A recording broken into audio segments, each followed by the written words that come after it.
Kaya tayo lahat ay lumapit sa Kanya sa panalangin ngayong gabi. Ama namin, kagaya ng sinasabi ng awitin, sinusuko namin ang lahat sa iyo. Aming isip, puso, damdamin, buong pagkatao, aming panahon sa mga sandaling ito, Lord, iyong iyo lahat, Panginoon. At ay among makinabang kami, Panginoon, sa bawat bahagi ng kung anumang aming isinusuko sa iyo para kami ay mapatibay, mapalapit sa iyo, magkaroon ng higit na pananampalataya kaysa dati, maging pagpapala sa iba, tagapagpalakas ng iba, lahat ng nais mong maging kami, Panginoon. Nawa, Panginoon, gamitin mo ang sagradong mga sandaling ito para maging ganun kami, Ama. Sa tulong mo, Panginoon, akin pong tinatalaga aking sarili para sa paglilingkod sa iyong mga anak. Pagpalain mo sila, gawin mo akong daluyan lamang, Lord. Abutin mo ang kanilang pangailangan. Katagpuin mo ang kanilang uhaw at pagkagutom sa gabing ito, Ma. Busugin mo sila, Lord, sa spiritual na pagkain, Panginoon, ng kaluluwa. Maraming salamat po. Inataas ko ang lahat ng pangailangan, hindi lang dito sa visible audience, kundi sa invisible audience, O God, as well. Para sa iyong kapurihan, ito pong aming dalangin. In Jesus Christ's name we pray. Amen. Amen. Magandang gabi sa pangalan natin, Panginoong Jesus. Amen. The Lord is good. Kung meron kayong mga Biblia, buksan na natin kaagad sa 2 Corinthians chapter 4, verses 16 to 18. Itutuloy natin ang ating sinimulang subject nung nakaraang Wednesday. Sino bang nag-enjoy sa ating gawain nung nakaraang Wednesday? At napakarami pong nag-aabang nung ating services sa iba't ibang dako through the internet, sa streaming, at maging hindi man sila maka-live stream, ay nag-aabang sila na ma-upload natin sa archive natin. Kaya nung mga nakaraang services, medyo nalungkot ako kasi nakita ko hindi naka-upload yung ating mga services, no, for some technical reasons or people reasons, people problem, di ko alam. Ano? Pero gusto kong sabihin sa mga nakikinig sa atin, kung sakaling sila yung naka-streaming, na ipagpaumanhin nyo po at sikapin namin na maayos kagad ang ating problema sa website nang sa ganun ay makaantabay kayo ng gusto sa ating mga gawain. God bless you. Amen. 2 Corinthians chapter 4 verse 16 hanggang 18. For which cause we faint not, but though our outward man perish, yet the inward man is renewed day by day.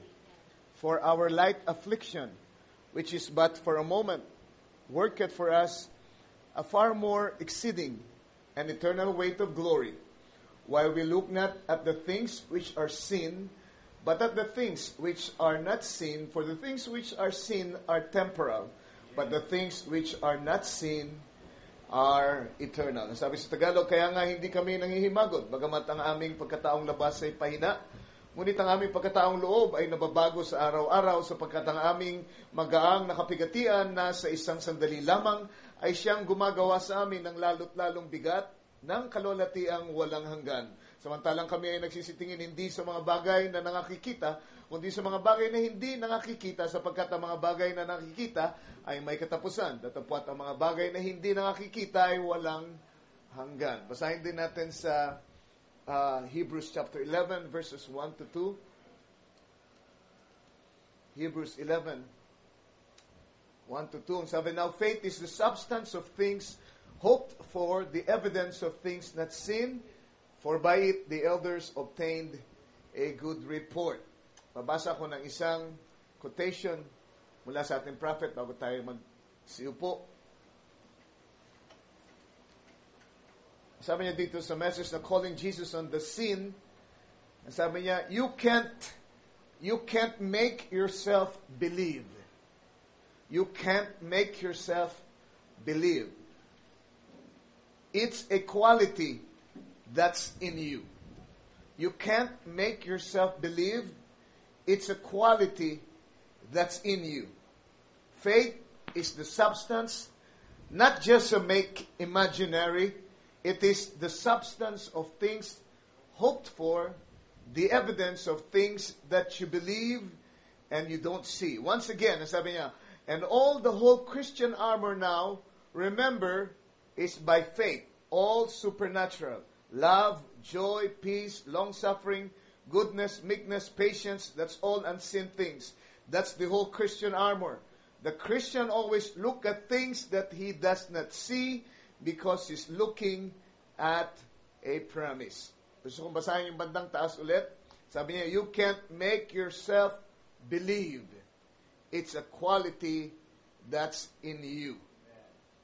It is the substance, or faith is a substance, not just a make imaginary. Pagpalayan ng Diyos ang kanyang mga salita. Maaari na tayo magsiupo sa gabing ito.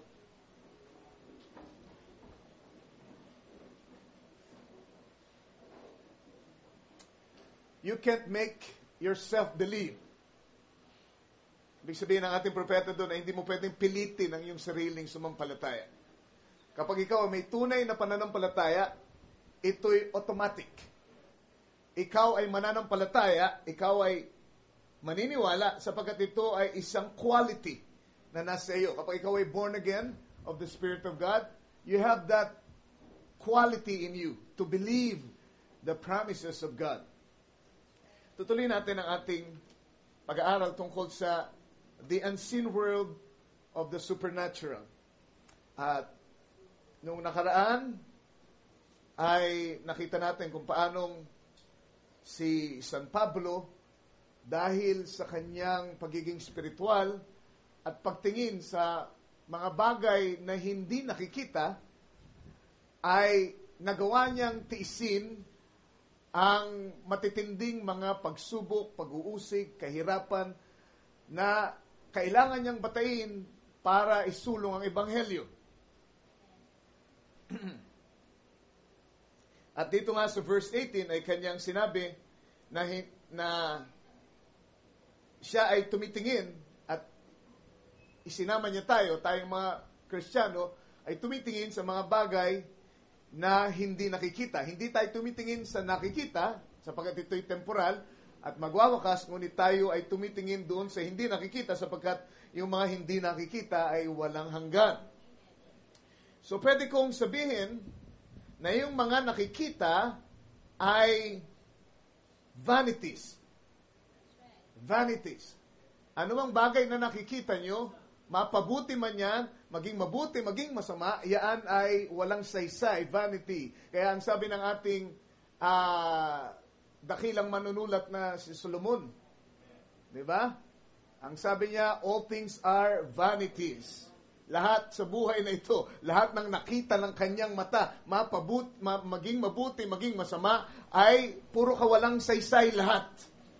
Pagkat lahat ay lilipas. Lahat ay magwawakas. So lahat ng nakikita ng inyong mata, okay? Remember that. We can call them vanities. Pero yung hindi nakikita ng inyong physical na mata, we can call them verities. Verities. Pag sinabi mong verity, ito ay totoong-totoo. Para bang sinabi ng ating Panginoon, verily, verily I say unto you. Pag sinabi niyang verily, verily, totoong-totoo yun. Di ba? So, ang mga bagay na hindi nakikita, yun ay mga verities. Kung paano yung mga nakikita ay vanities, yung hindi nakikita ay verities. So, pwede kong pamagatan, bigyan ng subtitle ito ating pag-aaral ngayon ng vanities and verities. Yung mga nakikita ay vanities, hindi nakikita ay verities. Yun ang mga tunay na mga mahalagang bagay, yung mga bagay na hindi nakikita ng inyong physical na mata. Alright.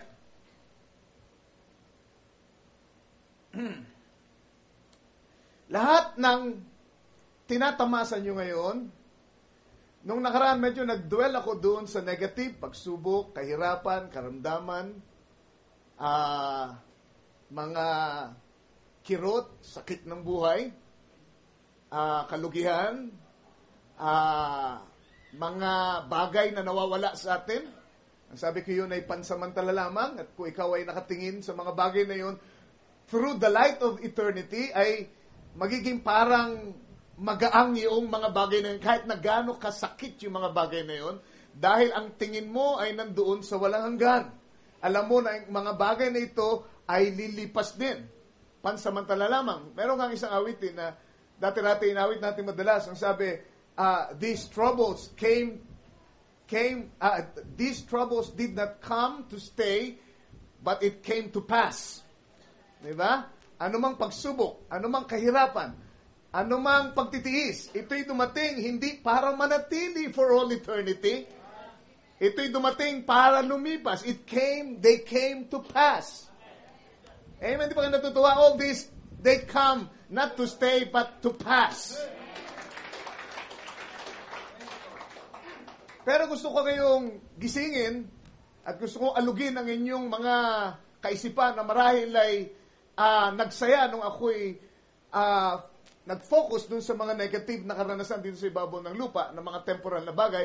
Gusto ko sabihin sa inyo, kahit pa nga yung kasaganaan, kahit pa nga yung kasiyahan na kasalukuyang nararamdaman mo, marahil tagumpay sa eskwela, marahil tagumpay sa career, marahil ay maraming kaibigan na sa iyo ay umaalalay, sumusuporta, nasa tabi mo. Marahil ikaw ay nasa pedestal at lahat ng mabubuting bagay sa ibabaw ng lupa ay tinatamasa mo. Gusto ko ipaalala sa iyo, maging yan ay pansamantala rin. Amen. Dahil lahat ng yan na narito sa ibabaw ng lupa, maging nga yung mga bagay na narito na mabuti, dahil ito ay nasa fallen condition. This world is in a fallen condition. Nung mahulog ang anak ng Diyos, lahat ng iba pang nilalang ay nahatak niya pababa patungo sa fallen condition.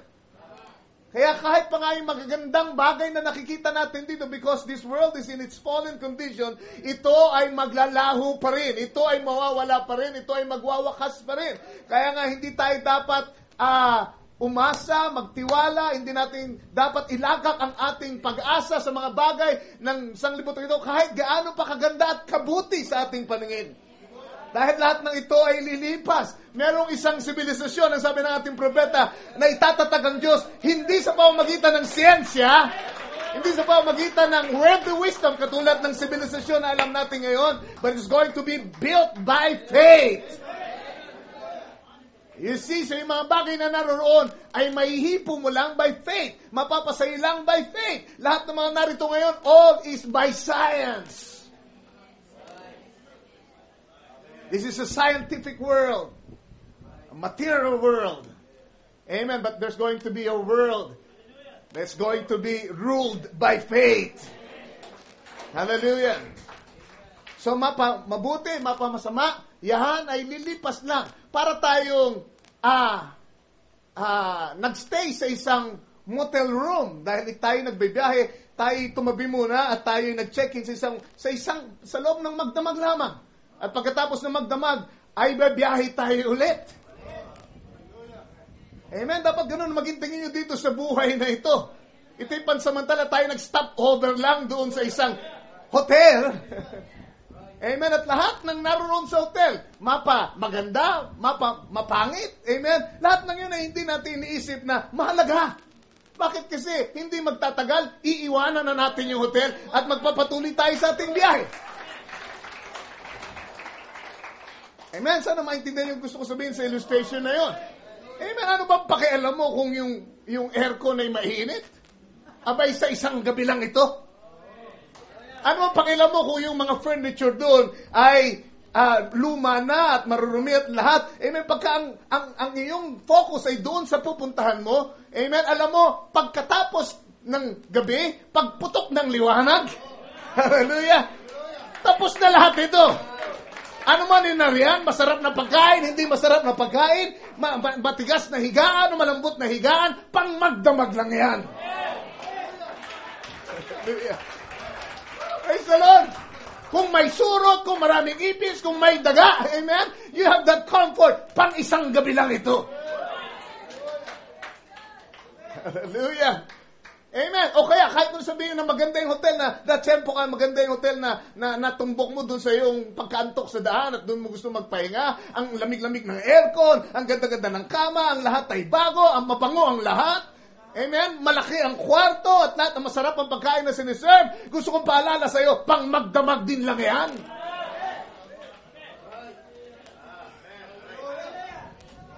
Amen. Hallelujah. So, anong paki ko? Amen? I'm driving a point. Amen? Anong paki ko? Kung ako'y yumaman? Anong paki ko kung ako'y maghirap sa ibabaw ng lupa? Lahat ng ito'y lilipas.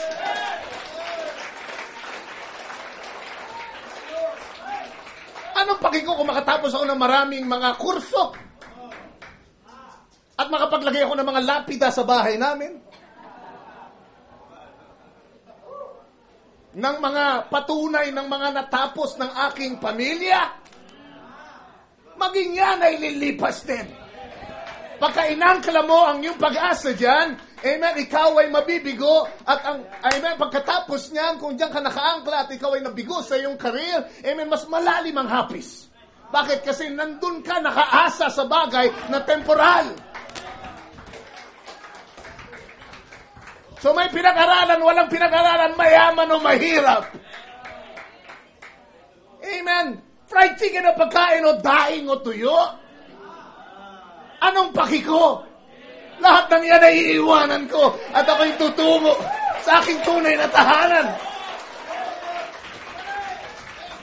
I'm not looking at the things that are seen.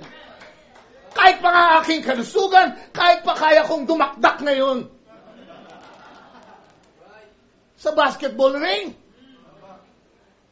Hindi ko sinabing nagagawa ko yun. Kung sakali man, lilipas yun. Bigyan mo yun ng taong yun na marunong dumakdak, kayang dumakdak ng 10 taon, hindi niya na kaya pagkatapos. Amen? So, ang sinasabi lang dito ni Paul, huwag kayong umasa sa anumang temporal, anumang bagay na nakikita nyo sa mundo. Hallelujah! Magandang sasakyan, bagong sasakyan, lumang sasakyan. Amen? Mga gulong na bago o gulong na palaging na-flat, brother boy, walang kabuluhan yan.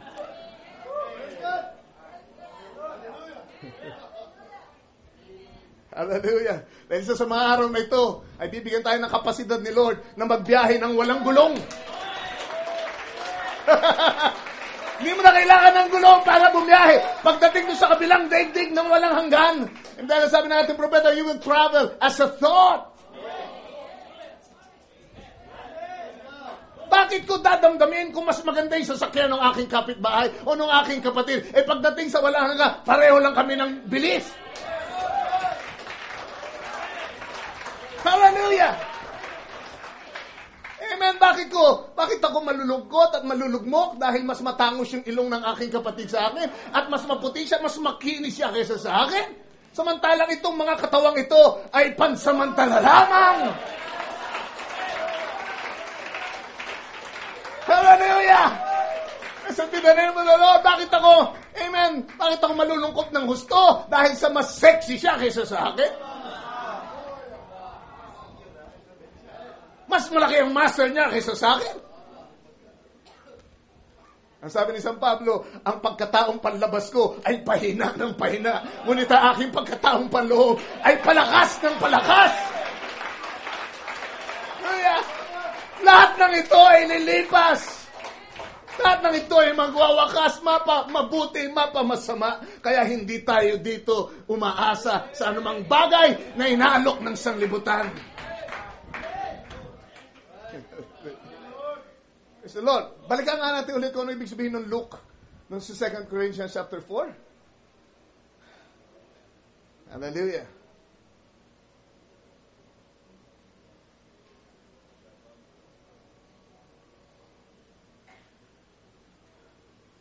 Luke actually means mark.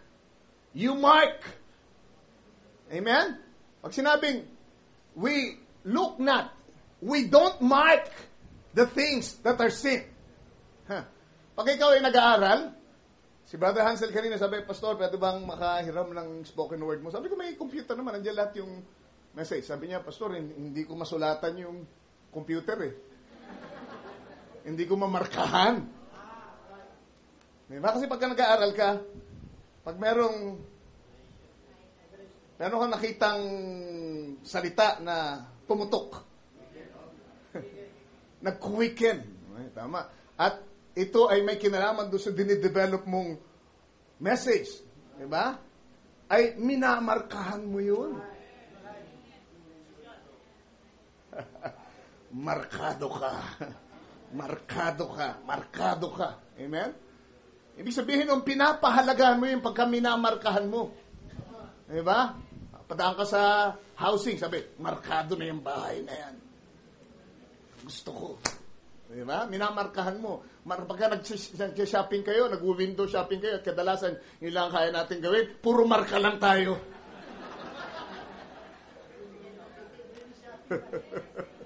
Markado yung sapatos na yan, tagal ko na yan, pinapangarap. Markado ka. Pag nagkapera ako, pagka ako nakatapos ng pag-aaral, babalikan kita. Minamarkahan mo. Mark to mark. Ang sabi, yung mga bagay na nakikita, huwag niyong markahan. Para pag-ukulan ng inyong energy at panahon ng pera at mga bagay na taglay nyo. Pagka minarkahan mo yun, hindi mo na makalimutan. Minsan napapanaginipan mo pa. Ang sabi ni Pablo, huwag niyong markahan. Diba? Huwag niyong markahan yung mga bagay na yan. Kundi ang markahan nyo ay yung mga walang hanggang bagay.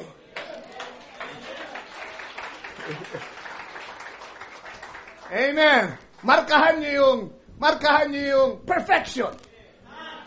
Markahan niyo yung kakayahan na lumakad sa sakdal na kalooban ni Lord.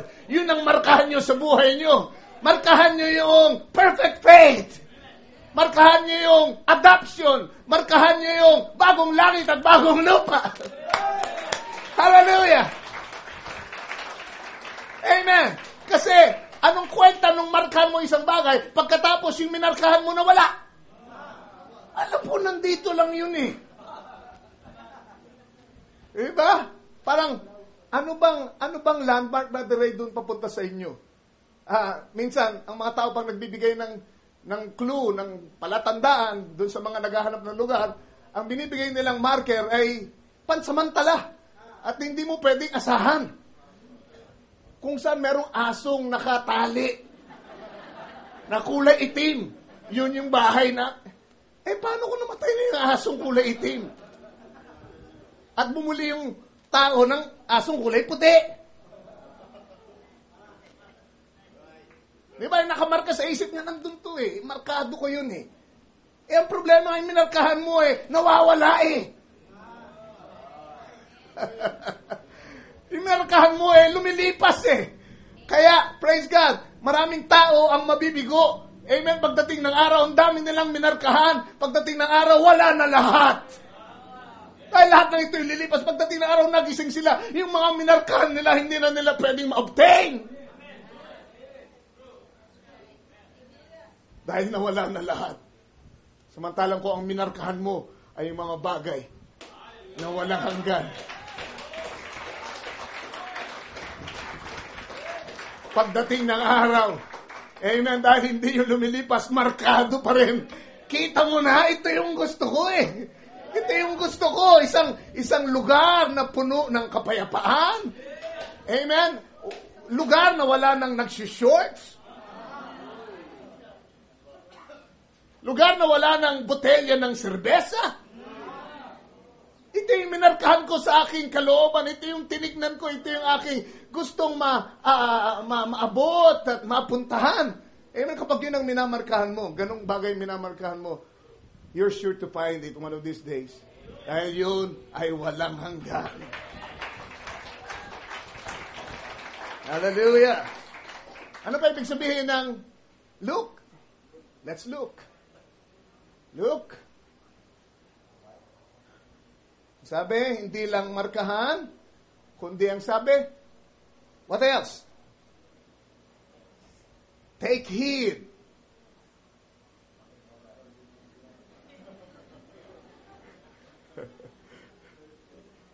Take heed.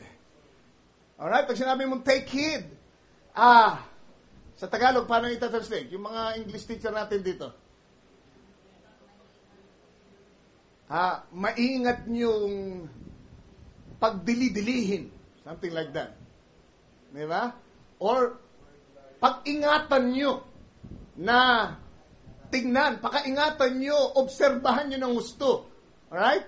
Or, tiyakin nyo na ito ay inyong masunod. Alright? Take heed. Alright? Nung sabihin ni Paul, we don't look at the things that are sin. Ang sinasabi niya, we don't take heed on things that are sin. Hindi natin pinakaiingatan ng gusto. Hindi ibig sabihin nun.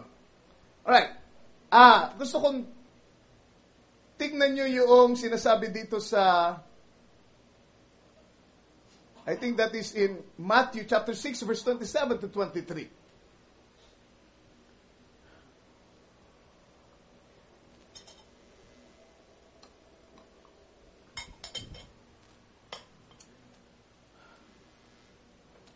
Matthew chapter 6, 27 to 33.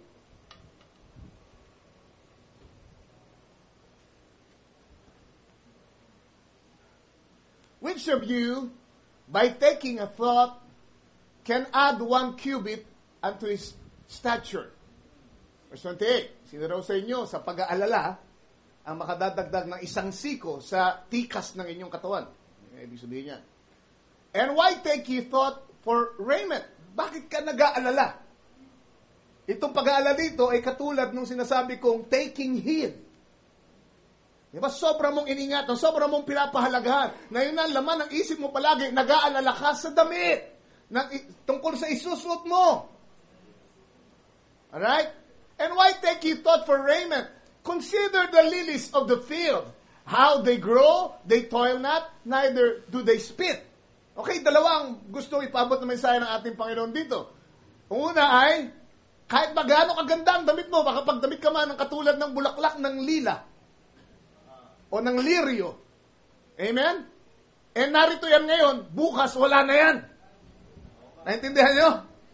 Makapagdamit ka man ng puro signature.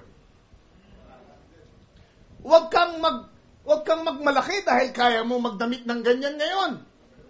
Dahil maaaring ngayon meron kang damit na ganyan, sa susunod na taon, amen, ay mag-uukay-ukay ka na.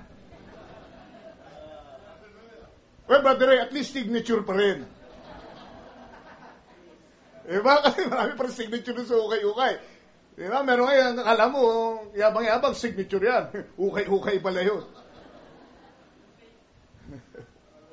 So, sinasabi natin, Panginoon, huwag kang mag-alala sa damit. Don't take heed on those things. Huwag kang mabigatan dahil lang sa hindi ka makasunod sa moda. Huwag kang mabigatan dahil hindi bago yung damit mo. Alright? Ang isa pang mensahe ni Lord, ang Diyos ang nagbibigay ng damit. Ang Diyos ang nagbigay ng bulaklak doon sa lila. O doon sa lirio, sa alaman ng lirio. Ang Diyos ang magpo-provide ng damit kung kailangan mo. Praise the Lord. Hallelujah. Brother, tagal ko na nagpe-pray. Ito pala ang damit ko. 3 taon na ako sa message. Ito pala ang palda ko eh. Abay, mapalat ka sa babaeng lahat. Alam mo kung bakit? Kasi ibang mga palda na binili nila, hindi umabot ng 1 taon. 6 na buwan lang, sira na. Ibig sabihin, matibay yung palda mo.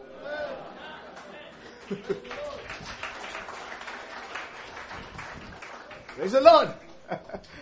Ang Diyos kaya niyang, kung hindi siya mag-provide ng bagong damit, kaya niyang patagalin ang ating damit. Naalala niyo mga Israelita, nung sila lumabas, hindi sila nagpalit ng damit. Hallelujah, hindi kumupas. Hindi numipis, pati tsinelas nila. Anong brand kaya yun? So sinasabi niya, huwag kayong mabigatan dahil dyan sa damit. Don't take heed on that. Tuloy natin pagbasa.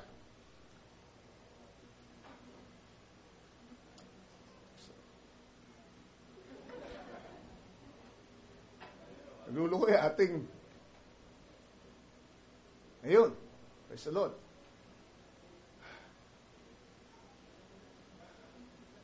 Consider the lilies of the field, how they grow, they toil not, neither do they spin. Verse 29. And yet I say unto you, that even Solomon in all his glory was not arrayed like one of these.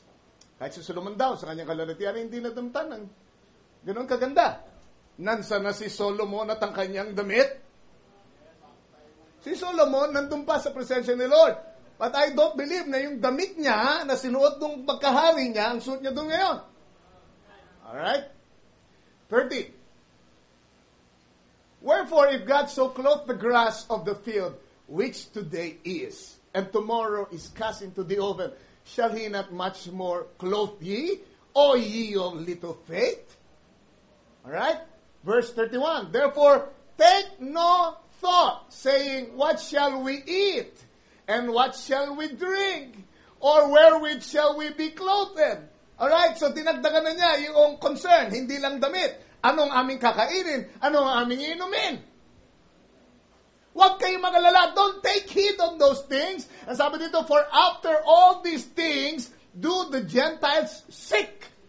Ano yung Gentiles? Mga hindi nakakakilala sa tunay na Diyos. Yun ang kinakatawan ng salitang Gentiles niya, mga Hiteno. Alright?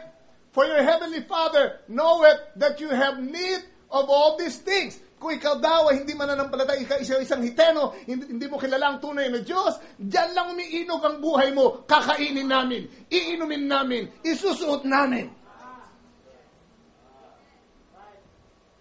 Kaawa-awa naman kayo kung yan lang ang inyong iniisip. Hallelujah. Sabi sa verse 33, but seek ye first the kingdom of God. Kingdom of God is not seen with the eye. The kingdom of God is within you. Ang kaharian ng Diyos ay hindi pagkain, Baranemi. Ano pa? Hindi damit. Kundi kagalakan at katuwiran at kapangyarihan. Ano yung mga yun? Yun ay mga bagay na hindi nakikita ng mata. Ang sabi, kung yun muna ang una nyong hahanapin, or if you will take heed on those things first, then idadagdag na lang yung hinahanap ng mga Hiteno. Hallelujah! Kaya isipin nyo kung gaano kapobre ang mga tao dito sa mundo. Napakarami dito na ang kayamanan lang ay pera. Sabi yung gano'n kapobre yung mga bilyonaryo, dahil yung kanilang kayamanan lang, kung di nila kilala si Kristo, ang tanging yaman nila ay pera. At yan ang hirap nila.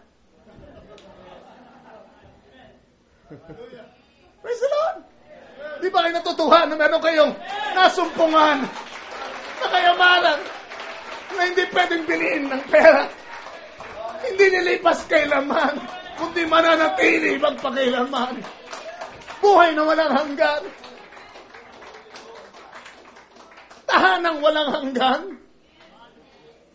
Oh, God. Hallelujah. Alright. So, wag kayong fumocus. Yun ibig sabihin nyo. Wag kayong tumingin. Yun ibig sabihin ng tingin doon. Wag kayong fumocus doon dahil sandali lang yan. Nasa maikling biyahe lang tayo. Stop over lang tayo dito sa kung tawagin ay time. We're creatures of eternity.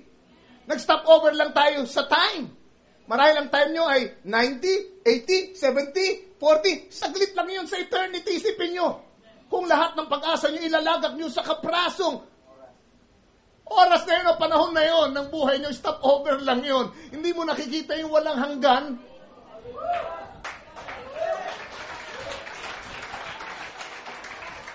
Kaya kung meron dito mga hindi pa nakakilala sa ating Panginoong Kristo, na ang tanging sukatan ng kanyang tagumpay at ligaya ay yung bagay sa sanglibutan at nakikita at nararamdaman niya at nagpapasaya sa kanya physically, umaaliw sa kanyang mata at sa kanyang emosyon. Amen. Sabihin ko sa iyo, kapatid, kawawa ka naman. Amen. Huwag mong palampasin ang gabing ito para hindi tanggapin si Kristo na maaaring magbigay sa iyo. Amen. Ang kayamanang hindi mo inisip na maaari mong makamit sa pamamagitan ng pananampalataya sa Kanya. Buhay na walang hanggan. Hallelujah. Blessed be the name of the Lord. Kaya ang sabi ni San Pablo dito sa isang talata sa 1 Corinthians chapter 7. Amen. The time is so short. Time is so short. Ang sabi, tingnan nga natin sa 1 Corinthians 7:29 to 31.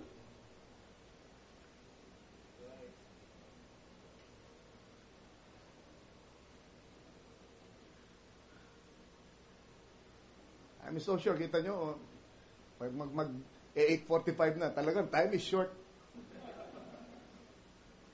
Amen? Di pa ako nag-iinit. Nasa second gear pa lang ako eh. But this I say, brethren, the time is short. The time is short. At sa ating camp meeting, sa susunod na December, ang ating theme ay, time is no more. Sabi ng angel na bumaba, amen, covenant angel, time is no more. Ang tamang translation ay hindi na magluluwat. Parang ganyan din sa sinasabi ni Pablo. Time is so short. This time that you know as time is so short. Kaya huwag kayong dumipende sa anumang may bibigay nitong time na ito sa inyo. Amen. Hindi mahalaga kung anong kalagayan mo dito sa time na ito. Amen. Ang sabi niya, time is so short. It remaineth that both they that have wives be as though that they had none. In other words, ano man ang kalagayan mo, dahil ito ay pansamantala lamang, dadaanan lang natin itong short time na ito. May asawa ka o wala? Nagka-girlfriend ka o nabasted ka?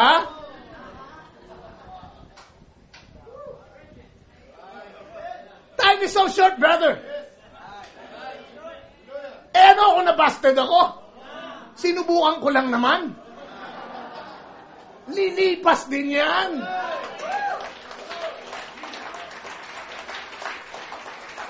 So, sinasabi ni Pablo dito, amen, may asawa ka o wala, single ka o meron kang kapartner sa buhay, ang importante, gugulin mo yung panahon mo sa paglilingkod sa Kanya. Huwag mong tignan yung mga bagay na yun. Amen. Sabi niya, ito na, it remaineth that both they that have wives be as though they had none. Kung meron kayo asawa, mabuhay kayo na parang walang asawa sa paglilingkod kay Lord. In other words, unahin niyo si Lord palagi. Kung ayaw sumama ng asawa niyo sa church, iwanan niyo.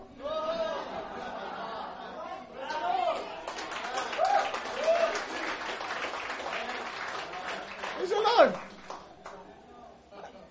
Kasi pag hindi niyo iniwan, hindi kayo makaka-service. Hindi ko ibig sabihin na hindi niyo ipag-pray or witness lang. Kaya lang, oras na service yun eh.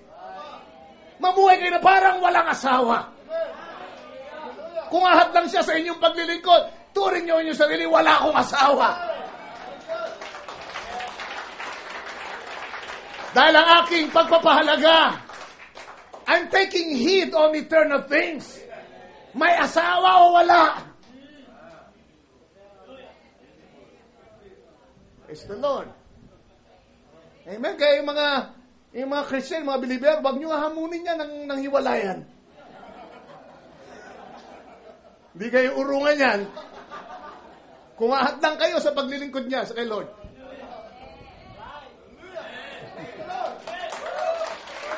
Dahil ikaw, asawa, lilipas ka.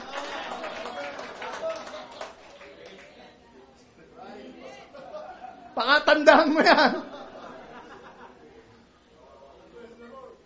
Sabi dito, and they that weep, as though they wept not. And they that rejoice, as though they rejoice not. Okay, so minsan may panahon nalulungkot tayo. May mga pagsubok. Bilang tao, nararamdaman natin yung emosyon ng pagkalungkot. Huwag niyo sabihin sa akin na hindi na kayo nalulungkot. At tayo ay nagwi-weep. Ibig sabihin, tumatangis tayo minsan sa matinding pagsubok. Pero, dapat dumating kayo sa punto. Amen? Tumangis ako, hindi. Wala akong problema. Hindi ko tinitingin ang aking paningin dyan. Pagtangis ko, sige, itoto mo. Pagkatapos yan, wala na yan.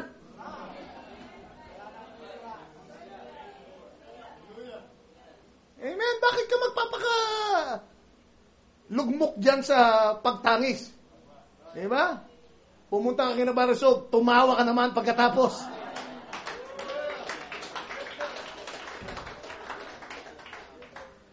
Amen. And they that rejoice as though they rejoice not. And they that buy as though they possess not. And they that use this world as not abusing it, for the fashion of this world passeth away. What is the fashion? The cosmos of this world. The order of this world. Lahat ng dinadanas nyo. nakakapagbigay ng ngiti, nakakalungkot, they will all pass away. Yung barangay nyo, kung napag-iwanan ng sibilisasyon o advance na sibilisasyon, maglalaho din yan. The fashion of this world, they will all pass away. Isipin nyo kung wala kang Kristo at dito ka lang sa mundong ito, may pag-asa. Ikaw ang pinakamiserable sa lahat ng tao.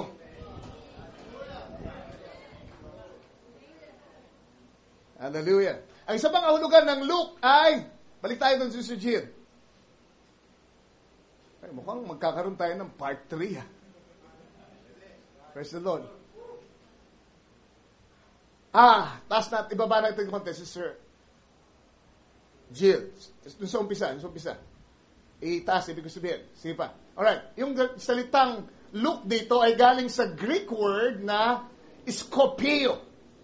Meron ba kayong naiisip na salita na maaring maging tunay na kahulugan ng salitang Luke? Skopio. Scope. Parang telescope. Pag tinitelescope mo isang lugar, di ba, pinofocus mo doon. Di ba? Lahat ng abot, yung sakop. O sinabi yung scope, sakop ng iyong nakikita. Skopio. Di ba? Yun ang ibig sabihin talaga ng Luke dito. Dapat ang maging sakop ng ating pagsusumikap, ng ating hangarin at layunin. Amen, ay mga walang hanggang bagay. Yun ang maging scope ng ating paningin. Hindi yung mga bagay na lumilipas ng sanglibutan. May that be your scope tonight. Amen. Mga pangako ng ating Panginoong Jesucristo na hindi lilipas magpakailanman. Bago tayo mag-pray, just wanna read a quote or two of the prophet. Sabi niyo dito sa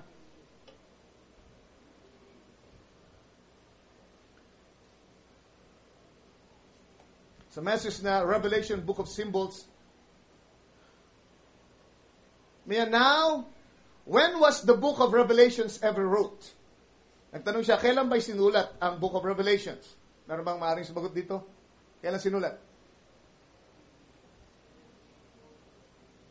The first place, ang sabi niya, it was written before the foundation of the world.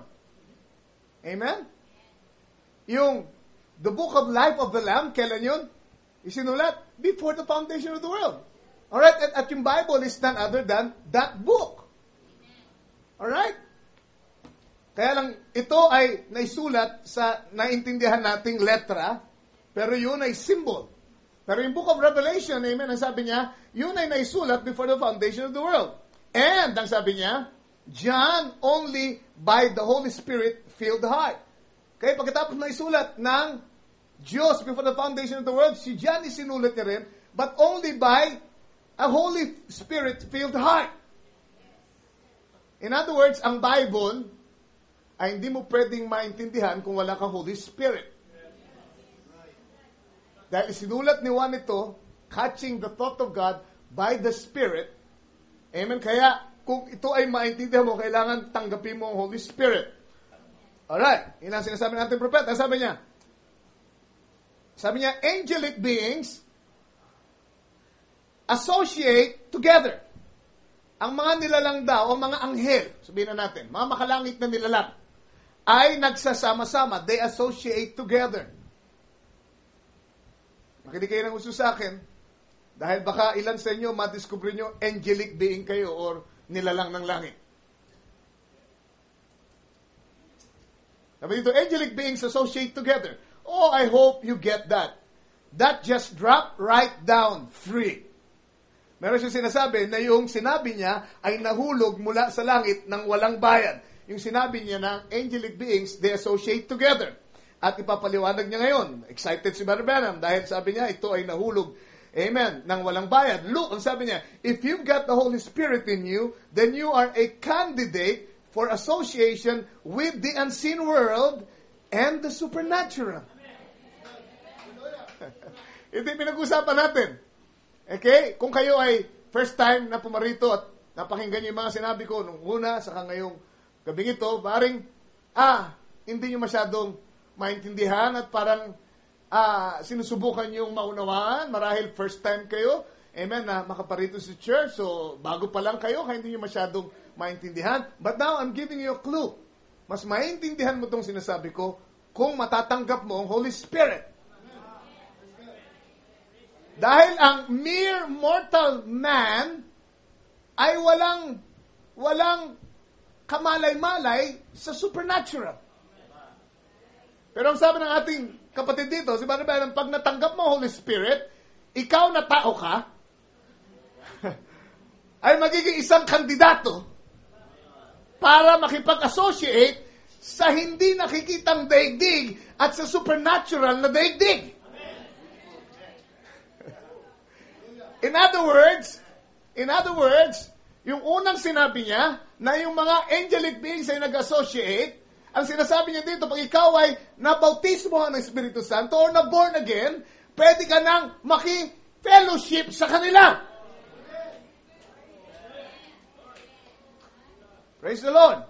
Nasanay tayo na tao lang ang ka-fellowship natin. Nasanay tayo na kumakapay sa mga kapatid natin. Amen, na tao lamang nakikita natin. Tao lamang. Tao lamang.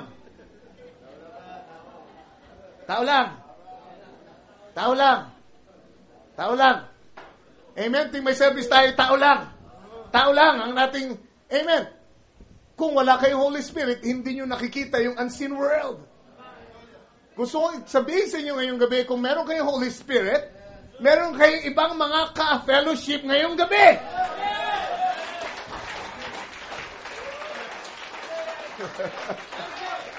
Hallelujah!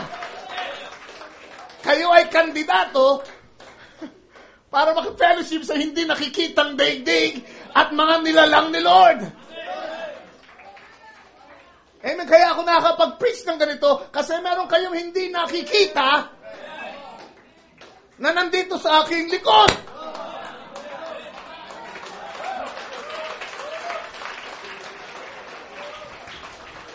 Sumusunod sa akin. Kita nyo? Kita nyo? Sumusunod sa...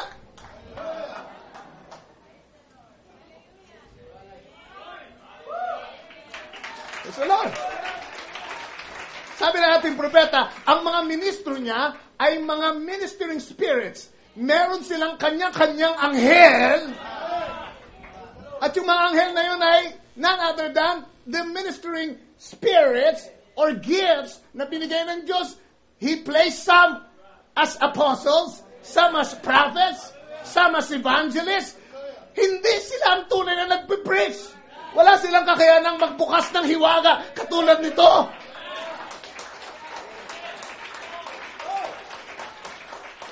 Amen, hindi ito political speech na tao lang ang nagsasalita. Pangako lang ng tao ang naririnig. Ito ay spiritual na pangungusap. Ito ay kaharian ng Diyos. At kung ang taong nagsasalita ay ministro ng Diyos, siya'y anghel ng Diyos. At meron siyang anghel na hindi nyo nakikita na siyang nagre-recharge sa kanya. Yung anghel na yun ang may tunay na mensahe, hindi si Brother Ray.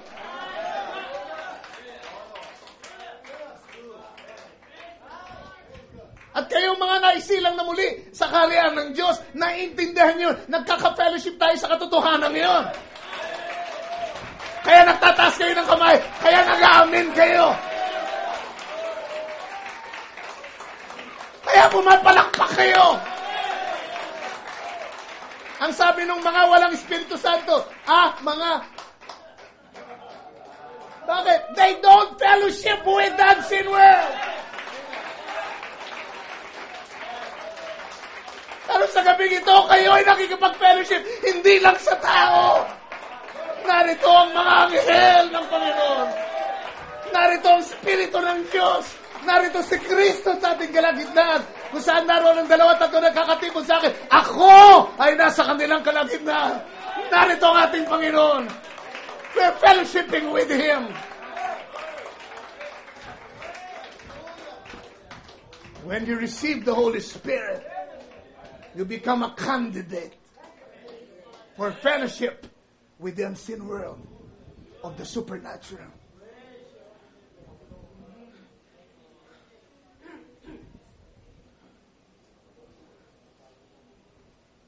Ang sabi niya dito, tuloy natin bago tayo mag-pray. Oh, hindi ba kayo nagpapasalamat sa presensya ng Panginoon natin ito?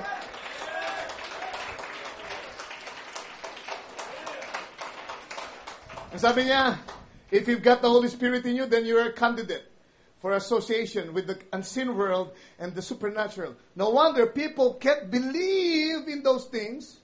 Can't believe in those things. They've never come in contact. They got nothing in here to believe with. In other words, wala kasi silang Holy Spirit. Anong ipang papaniwala nila? Anong ipang kokontak nila? Anong ipang fellowship nila?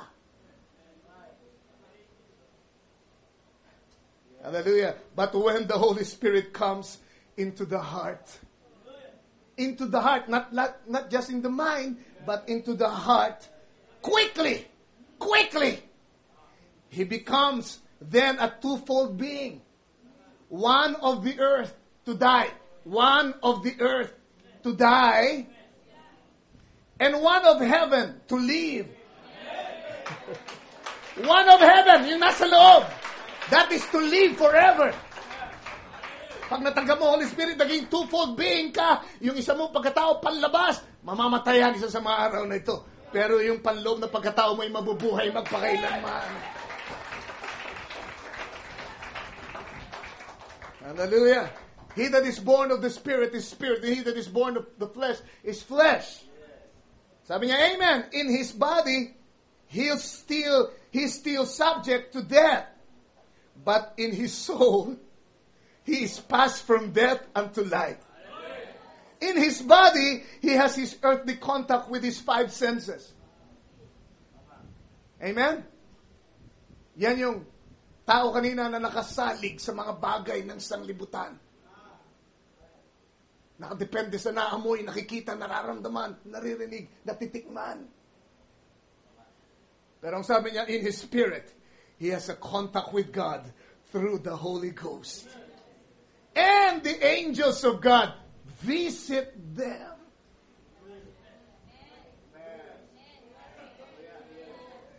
Pag meron ka ng Holy Spirit sa iyong kalooban, may mga bumibisitang anghel sa iyo. The angels of God visit them. Hallelujah.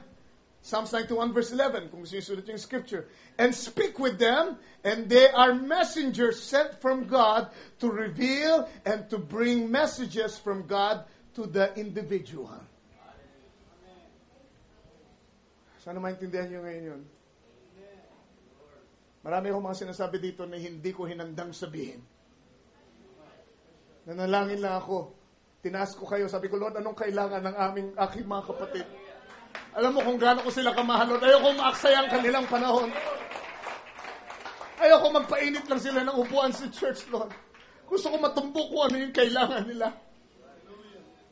Amen. And God sends angels para magdala ng mensahe. Para kanino? Para sa inyo. Dahil kayo ngayon ay hindi na lang basta tao lamang.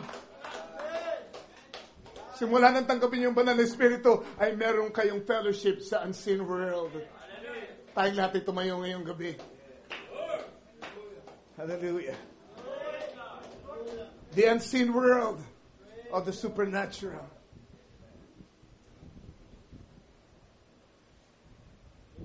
Anong nagde-declare niyan? Faith is the substance of things hoped for, the evidence of things not seen. Tulungan tayo ng Panginoon naway ma-detect nyo sa pamagitan ng pananampalataya nyo through the working of the Holy Spirit ang mga pagpapala ni Lord na hinanda niya para sa iyo. Sana ma-detect mo through your faith yung sagot niya para sa iyo. Bago ka pa manalangin, alam na niya kung anong kailangan mo. Pero hindi natin matagapin tugon niya minsan dahil kulang tayo sa pananampalataya. Tulungan tayo ng Panginoon ngayong gabi. Nawa yung ating bahaging supernatural ay umabot sa walang hanggang daigdig para makuha natin kung ano yung ating mga kailangan sa gabing ito, yung tugon sa ating mga panalangin. Amen. Lumapit tayo sa trono ng awa ng Panginoon. We're serving a supernatural God. Hindi ito simba-simbahan lang. We're not playing church. This is soul business. Kaluluwa ang ating pinag-uusapan dito. Hindi lang yung pansamantalang buhay natin. O nananalangin tayo para sa mga kailangan natin sa mga darating na araw. Pero yun ay ating hinihingi para lamang makaraos tayo dito sa buhay na ito. At habang nakakaraos tayo, ay pinahayag natin ang buhay ng Diyos. At nagiging patutuo tayo. Yun ang tunay na dahilan bakit dinala ka ni Lord dito sa ibabaw ng lupa. Para ikaw ay magliwanag at mag-reflect ng kanyang kalulatian, ng kanyang kabanalan, ng kanyang mga katangian. Ano man ang kalagayan mo, hingin mo kung anong kailangan mo. Ngunit aking panalangin, sana ang intensyon mo ng iyong paghingi ay para malwalhati ko ang Diyos. Para higit kong magampanan ang aking katawagan sa Kanya. Para mas marami akong matulungan at maabot. Para mas lalo kong mahayag si Kristo sa aking buhay. Gusto mo magkaroon ng natapos na pinag-aralan? Amen? Gamitin mo yan para lulatiin ng Diyos. Gusto mo makapasa sa board? Gamitin mo yan para may pakilala si Kristo sa ibabaw ng lupa. Panginoon, damang-dama namin ang iyong presensya ngayong gabi. Salamat po. Paano na kaya kung walang ganitong gawain? Paano na kaya kung walang paraan para ikaw ay aming maka-fellowship na katulad nito? Paano na kaya kung hindi ka gumawa ng daan para makatanggap kami mula sa iyo? Salamat po sa pagbububo ng iyong dugo at sa katubusan na ginawa mo. Ngayon ay balik kami sa posisyon na kung saan ay maaari kaming magkaroon ng relasyon sa iyo bilang mga anak mo, Ama. At mag-enjoy ng mga benepisyo bilang mga anak mo. I pray, dear God, patawarin mo kami, ang buong iglesia ito, linisin mo. Nang sa ganun, Panginoon, sa aming paglapit, ay hindi kami mabigo, Lord. Magkaroon kami ng pagkakatiwala dahil wala kami iniingatang kasalanan sa aming puso. Linisin mo ang bawat isa. Linisin mo kami sa pangalan ng Panginoong Jesus. Ito po aking dalangin. Tayo lahat ay patuloy na manalangin. Taas natin ating mga request. Nangin natin si Brother Rolly hanggang ngayon nandun sa Bohol. Mabalita siya ng magandang mga ginagawa ni Lord doon. Marami pa silang pupuntahan. Patuloy siya ingatan ng Panginoon at makauwi siya ng malwalhati sa ating piling. Lord bless you.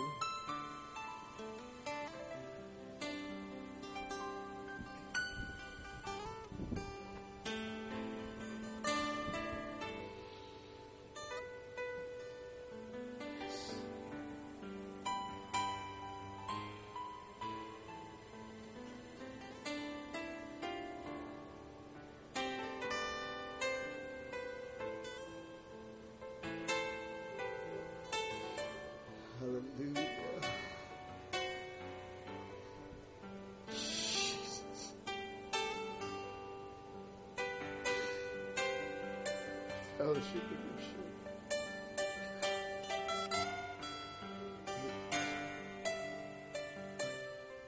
Thank you, Lord. Bless you.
Yes.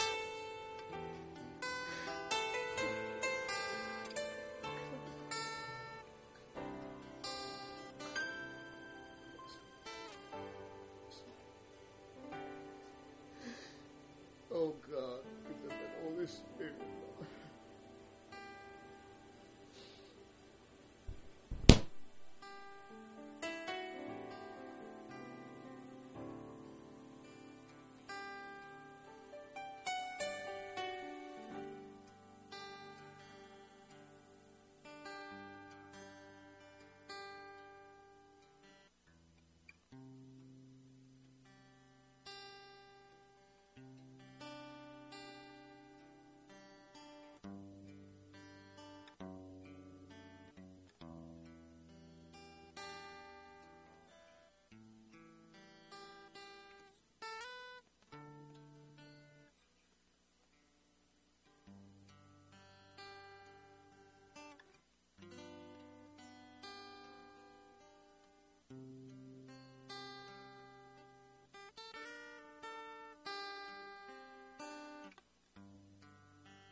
Thank you, Jesus. Yes, Lord. Solomon concluded, all is vanity. Now my heart believes that it is true. All that really counts, all that's really true, all I ever really want is you. Jesus. Thank you, Lord. Thank you, Father.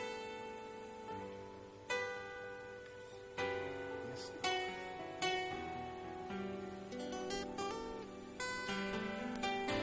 Thank you, Father. Solomon concluded all is vanity. Now my heart believes that it is true. It took me all this time to find reality. Yes, Lord. All I ever really want is you. All that really counts, all that's really true, all that really matters, Lord, is you. Everything to gain, nothing now to lose. All I ever really want is you. Take the grandest thing you know that life can be. Think of it now. Weigh it with eternity's bright side. One thing I have learned in all this life I lead, there is truly nothing good but God. All that really counts, all that's really true, all that really matters, Lord, is you.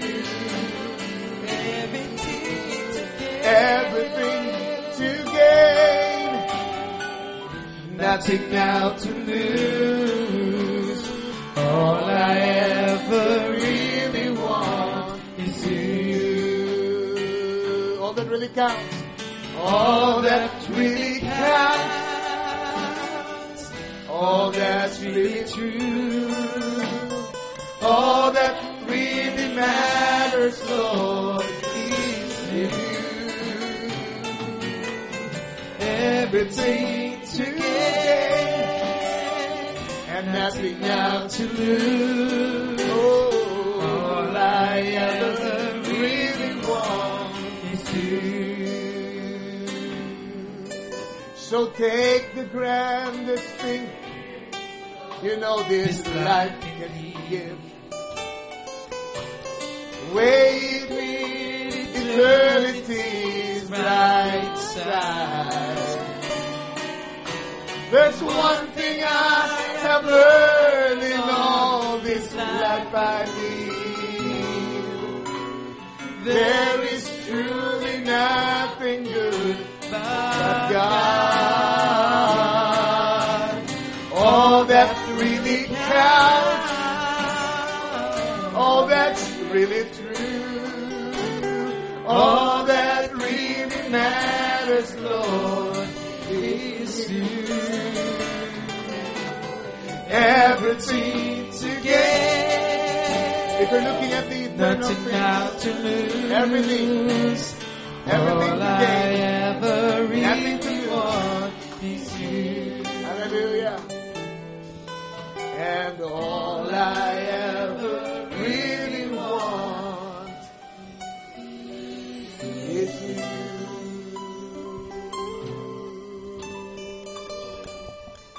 Ama namin, minamarkahan namin ang mga salita mong binitiwan sa aming harapan ngayong gabi. At ito'y aming pakahawakan ng mahigpit. Kaya mo, Panginoon, maiangkla ang aming kaluluwa sa mga pangakong ito. Ingatan mo ang bawat isa sa pamamagitan din ng mga pangakong yan, Lord, hanggang sa muli naming pagkikita. Sa pangalan ng Panginoong Jesus, ito ang aming dalangin. Amen. Tapos natin gawain, magkamayan tayo. All that really counts,